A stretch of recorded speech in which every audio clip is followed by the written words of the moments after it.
two lines in there I really loved was the dead fly crumbled on the windowsill. I don't know why I loved that, but I did. And the other one, yes, I can imagine the need for so many chocolate bars. I'll tell you. My daughter came over last night, helped clean up a bit. Anyway, she decided she's going to clean the fridge, and she walks into the living room with a package of bran muffins, a carrot cake, this is all from Walmart, a chocolate caramel cake, the white cupcake package, and the school's name chocolate. She says, "Is there a need for this, Mother?" I said, "Yeah, there's a big need for it." So thank you for that line, Roger. Just said it all. I graduated from chocolate bars to the Walmart cheapy cakes and flowers and stuff. They're good. The $5 ones are just quite amazing. What'd you get for $5 there? Just amazing. Yeah, okay.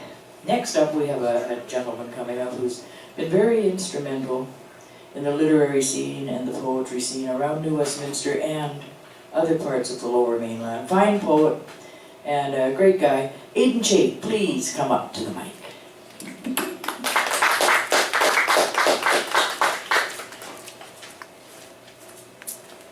Thank you so much, Candace. It's great to hear everybody's great work. Grant, they definitely remind me of, I'm thinking of Dostoevsky's Underground Man or some Russian novelists, right with nihilism.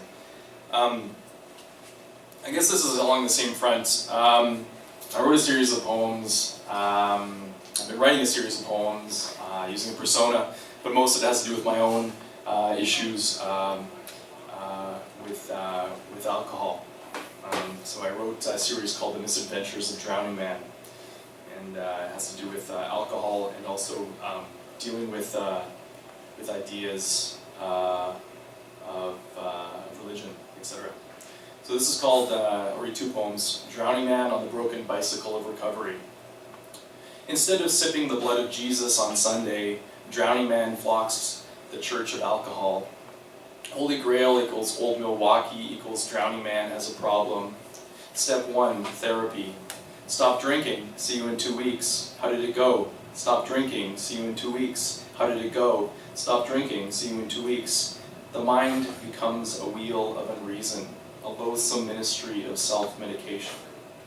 Drowning man is a wounded sparrow, seeing a wolf therapist.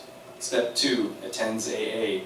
Surrender to the will of God, capitulation to hopelessness. Another lamb at the altar.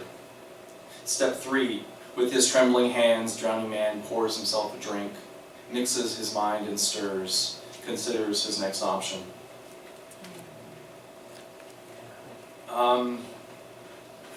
Yeah. We don't deal with alcoholism well in many cultures, particularly in Canada, or any sort of anything. We don't deal with a lot of things because we're not very open, and you can see who I blame here a lot. Drowning man discovers another dimension. Drowning man wades in the polluted river of his own making, summoning words from black matter. His apartment is a landfill of tangents. Some nights he's a slave to the savages in his head. On well-medicated ones, a luminary of snowflakes, a field of iridescent lights. Opens the night sky with electric intentions, swigs from seductive liqueurs, pulling vermilion scarves from his mouth. A city explodes into possibilities. A glance becomes an invitation, becomes a touch, becomes a dreamscape. His body enters another and learns to release. A rapturous blur. Moments unburdened by the cloak of self-consciousness. A portal of escape from his own misadventures. Thank you.